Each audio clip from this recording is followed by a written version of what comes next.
Hello guys, কেমন আছো? অনেক দিন তো বাড়িতে রয়েছি, তাই ভাবলাম আজকে একটু ঘুরে আসি। কিন্তু একা একা যাব, তাই বান্ধবীকে কল করলাম আর বললাম চল এক জায়গা থেকে ঘুরে আসি। তারপর দুজনে রেডি হয়ে চলে আসলাম এইখানে। কিন্তু এই জায়গাটা আগে ডিসাইড করিনি, বাসে বসে বসে ডিসাইড করেছি। যাই হোক, এসে দেখি যে অপূর্ব জায়গা, অনেকটাই সুন্দর জায়গা। কোথায় এসে সেটা তো দেখতেই পাচ্ছ, আর যদিও না তাহলে আমি বলে দিচ্ছি।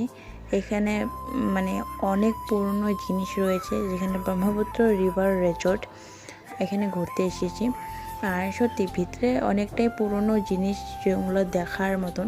তারপর অনেক কিছু দেখে অনেকটাই ভালো লাগলো। তারপর আরও একটু উপরে গেলাম, সেখানেও অনেক কিছু রয়েছিল, সেখানে দেখাদেখি করলাম। আর এই ছোট্ট ছোট জিনিসগুলো মানুষের নিজে তৈরি করে এগুলো বিক্রি করছে, ওদের প্রাইসও দেওয়া রয়েছে। দেখতে অনেকটাই সুন্দর ছিল। তারপর সেগুলো দেখে আবার আরও একটা অন্য জায়গায় চলে গেলাম। সেখানেও এই বাঁশের সিঁড়িটা যে দেখছো, এটা অনেক পুরনো। এখানে চললে সাউন্ড দেয়, কখন না ভেঙে পড়ে। যাই হোক, ভেঙে হয়তো পড়বে না। তারপরে এখানে অনেক জিনিস দেখলাম, কিন্তু একটা জিনিস দেখে আমার মনটা একদম মুগ্ধ হয়ে গেল। কি জানতে চাও? দাঁড়া দেখাচ্ছি। এই যে ঢাক, বাঙালিদের তো ঢাকই বেস্ট।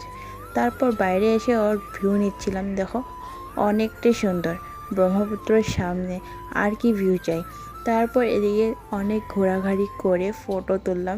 এখানে দেখো বাচ্চাদের জন্য খেলারও রয়েছিল, কিন্তু আমরা বাচ্চা না, কিন্তু আমরাও ট্রাই করেছি, আমরাও খেলেছি, মজা তো অনেক করেছি। দুজনে মিলে অনেক ফটো অনেক ভিডিও করেছি, টাইম তো পাস অনেকটাই হয়েছে। তারপর এদিকে দেখো ফটো তোলা ধান্দাতে পার্সের মধ্যে করে ক্যামেরাটা রেখে ফটো তুলছিলাম। যাই হোক, ফটো ভিডিও যা হয়েছে, তারপর না আমাদের অনেকটা খিদে পেয়ে গেল, আর সাথে ছিল স্টারবাক্স। আর সেখানে চলে গিয়ে তো দেখি অনেক লম্বা লাইন। তারপর কিছুক্ষণ দাঁড়িয়ে অর্ডারটা দিলাম, আর অর্ডার আস্তে আস্তে আরও কিছুক্ষণ হয়ে গেল। আমাদের খিদায় পেট জান সব চলে যাচ্ছে। দেখো লোক কত রয়েছে, আমি খালি তাকাচ্ছি যে কই আমাদেরকে ডাকে নাই তো, কই আমাদেরকে ডাকে নাই তো।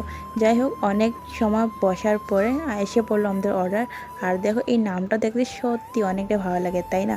তারপর সেটা এনজয় করে বাইরে চলে আসলাম। আজকে ভিডিওটা এতটুকুই, টাটা।